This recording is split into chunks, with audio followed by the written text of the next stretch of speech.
Hi everyone. Since my last video on using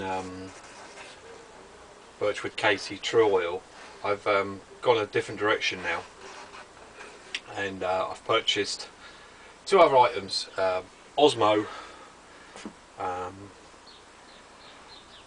Polyox oil, which I've used on a couple of stocks, and I just use this all the time now on all my wood care products.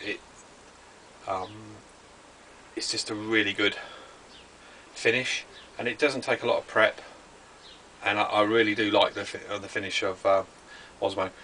A lot of people use Osmo. I've not seen anybody use it on gun stocks.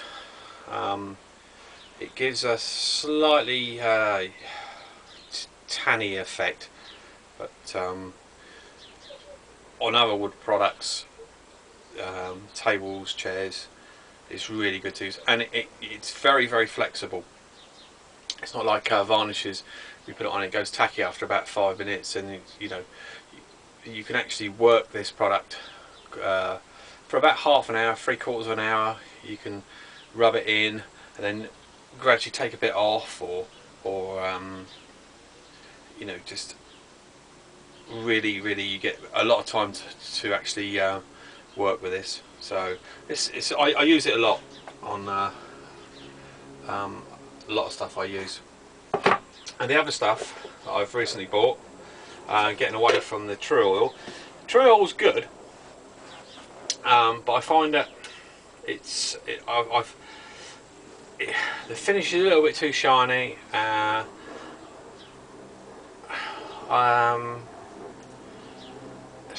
I don't know, you could really say, but for doing the old military stocks and a lot of UK stocks, I decided to buy this London gun finish Napier kit. In the kit, you get instructions, some wet and dry, wire wool, applicator pads. You get a rubbing oil. You get the actual oil itself, and you also get where I find it. There's like a sealer oil as well. Now, after I apply, I always stick the applicator pad into a sealable plastic bag. It just gives me a bit more usage out of the actual the pads. For the stocks, I've actually been doing a shotgun stock. This has had about 4 coats now, and to say I'm impressed with the finish is an understatement. It's just beautiful. I really do like the way it goes on.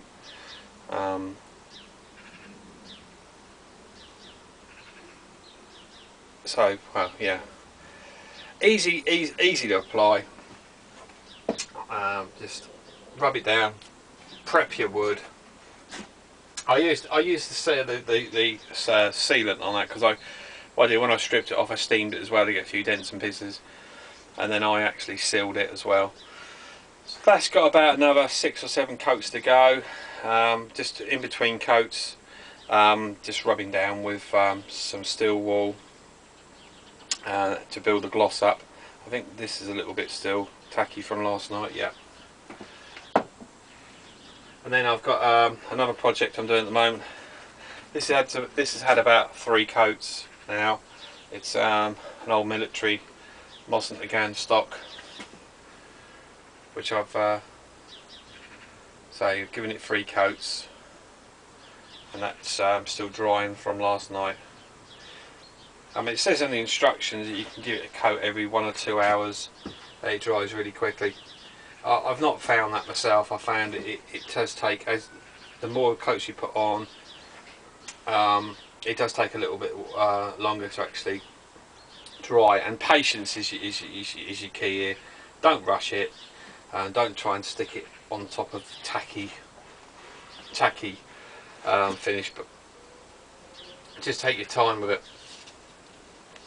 The only other thing I would say to you, if you do get this kit, is when you put it on the applicators they're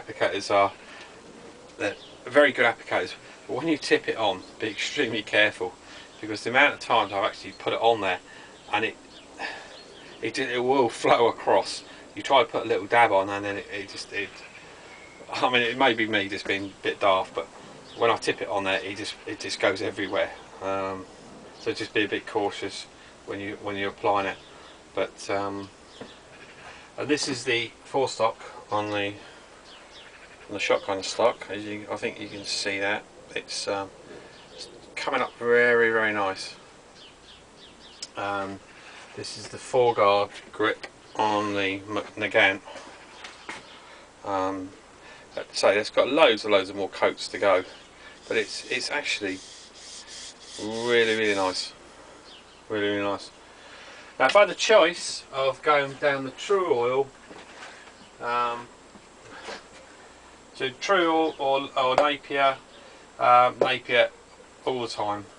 For doing my air rifle stocks, I like True Oil. It gives a nice, what I call 30-yard, you know, deep shine.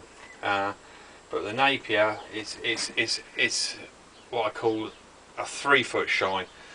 It really does pop the you know, the grain on the wood with the Napier kit. So you know, I had a look on the YouTube, and there's no one has actually done a review of the Napier kit. So I just thought I'd share my views with it. If you want to do a refurbish your stocks,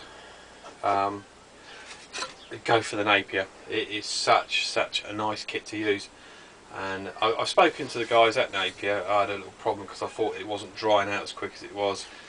If it's too hot like it's been in the UK, like it does take a little while longer to go off. And put very thin coats on it. Don't flood it. Just put very thin coats and build the coats up and take them down. Now what I'll do is, when I eventually finish both stocks, I'll do another little backup video just to show the last result. I'm not going into how I strip it and, you know, sand it down. There's enough videos out there doing that, and I think everyone knows. But just don't go too mad sanding it down, especially in military stock. I mean, I just tend to strip them and then steam them, because if any markings or little nicks and bits and pieces, it's the history of the rifle, and I don't like getting rid of any of that by sanding it right down. I mean, fortunately this one didn't have too much on it in as far as markings, and so it's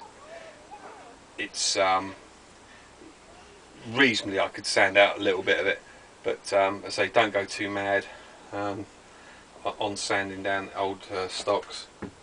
There's no real need to do that anyway. I prefer to do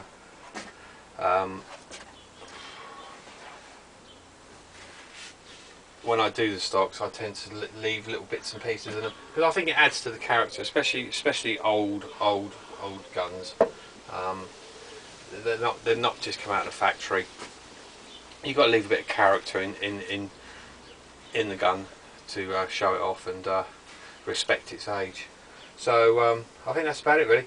What I'll do then is when I progress and finish these both, I'll do an update version or an update video of how it's all gone. So yeah, I just thought I'd share with you the London Gunstock Finish kit and Osmo Poly-X oil. Doing any woodwork, highly recommend any of the Osmo products. Expensive, but you only get what you pay for, I think.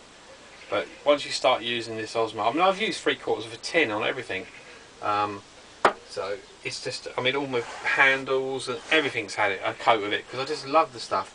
I just put it on with the Osmo. I put it on. There's different videos out there on YouTube showing you how to put it using this Beartex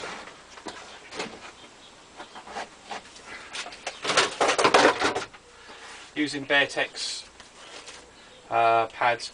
Good for bigger projects like tables, not for gun stocks. I tried it on them. I didn't really like using the Bare-Tex on them.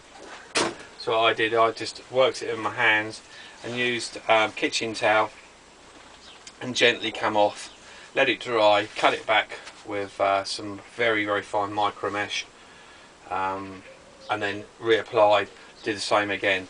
And you don't need a lot of coats of the oxy oil, but put very thin layers on and build it up, and you will get a good result. So that's about it really. Can't really say much more because in the process of doing these stocks. Okay, thanks.